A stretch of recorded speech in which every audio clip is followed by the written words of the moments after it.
Pas de miracle pour les Verts. Toujours en attente du verdict de leur match à Montpellier, les joueurs d'Eric Orneland ont mené au score pendant plus d'une demi-heure avant de sombrer 6 buts à 1 face à un PSG qui sera sacré champion si Nice et Monaco se neutralisent ce samedi soir. Salut, c'est Franck et je vous propose de débriefer depuis Geoffroy Guichard cette rencontre de la 27e journée de Ligue 1. Juste avant qu'on démarre, pensez à vous abonner et si vous m'écoutez sur YouTube, n'hésitez pas à mettre un petit pouce pour soutenir mon travail. Si Paris avait fait tourner avec notamment Donnarumma, Marquinhos, Nuno Mendes, Vitinha, Ousmane Dembélé sur le banc et Hakimi laissé au repos, Eric Orneland de son côté avait aligné le 11 de départ auquel on pouvait s'attendre.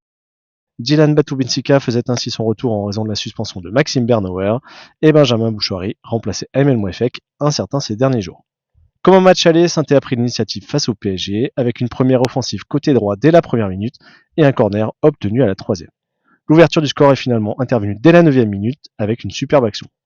Côté gauche, Florian Tardieu servait Zuriko Davitashvili, dont le centre piqué trouvait la tête de Lucas Tassin pour le 8e but du Belge en Ligue 1 cette saison, en ne comptant pas bien sûr les 2 inscrits à Montpellier. Paris a mis un bon quart d'heure à reprendre ses esprits et le contrôle du jeu, avec notamment des surnombres côté gauche face à Ivan Masson. Finalement, la plus grosse occasion, elle était pour Gonzalo Ramos. Léo Petro se trouve, le Portugais hérite du ballon au 6 mètres, mais frappe mollement, et sur Gauthier Larsonneur qui capte. Curieusement, on pense voir les Parisiens, puis avant la mi-temps, ce sont finalement les Stéphanois qui vont se procurer 2 énormes opportunités. Sur la première, Irvine Cardona centre, Zuriko Davitashvili laisse passer, mais Lucas Tassin ne cadre pas du gauche. Et surtout, sur le dernier ballon de cette première période, Irvine Cardona s'arrache côté droit, il centre vers le Belge qui reprend en une touche, mais bute sur Matvei Safonov, sorti à sa rencontre. Un manqué qui coûte cher, puisque entre-temps, Gonzalo Ramos avait égalisé sur le 15e pénalty de la saison, oui, 15e, concédé par les Verts, cette fois par Florian Tardieu pour avoir tapé dans le pied du Portugais. Un partout à la pause donc, avec des Verts au niveau, présents dans l'engagement, et plutôt serein balle au pied pour sortir du pressing parisien. Malheureusement, face à un tel adversaire, on finit souvent par regretter les occasions manquées, et il a fallu 3 minutes aux hommes de Luis Enrique entre la 50e et la 53e pour se mettre à l'abri, exploitant parfaitement 2 pertes de balles. La première est celle de Michael Nadé, trop facile dans sa relance et contrée par Kvaratskhelia, qui file côté droit, se remet sur son pied gauche et marque au premier poteau.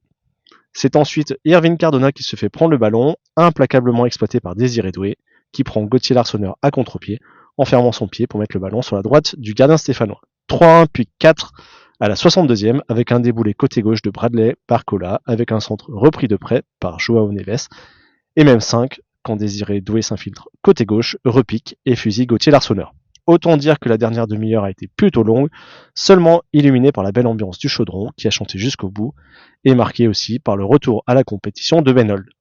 Les Verts ont toutefois continué à essayer d'aller de l'avant et ils ont même pensé obtenir un penalty pour réduire l'écart, mais l'arbitre l'a annulé après être allé voir l'écran installé en bord de terrain. Finalement, c'est même Paris qui a marqué le dernier but de cette partie grâce au jeune Ibrahim Baye. Que retenir de cette rencontre? Eh bien, c'est que Paris n'a pas forcément donné l'impression de se démener pour l'emporter aussi nettement. Les Verts, eux, ont réalisé une belle première période, mais mal négocié certains tournants importants, et ça ne pardonne pas face à un tel adversaire. Je pense évidemment aux dernières minutes de la première mi-temps et au début de la seconde, avec ces 2 grosses occasions pour Lucas Tassin et les 2 pertes de balles parfaitement exploitées par les Parisiens. Avec cette défaite 6-1, Saint-Étienne reste donc avant-dernier, à 1 point du Havre qui reçoit Nantes ce dimanche et 6 de Reims. Encore une fois, ce classement ne prend pas en compte le match à Montpellier, au sujet duquel on devra en savoir un peu plus mercredi soir. Prochain rendez-vous pour les Verts, un déplacement délicat à Lens dimanche prochain. Exceptionnellement, et compte tenu de l'ampleur du score, ce soir, j'ai décidé de ne pas noter individuellement les joueurs de la Saint-Étienne. N'hésitez pas à vous à me donner les vôtres en commentaire, à me dire également ce que vous avez pensé de cette rencontre, et on se retrouve très vite pour un nouvel épisode. Ciao!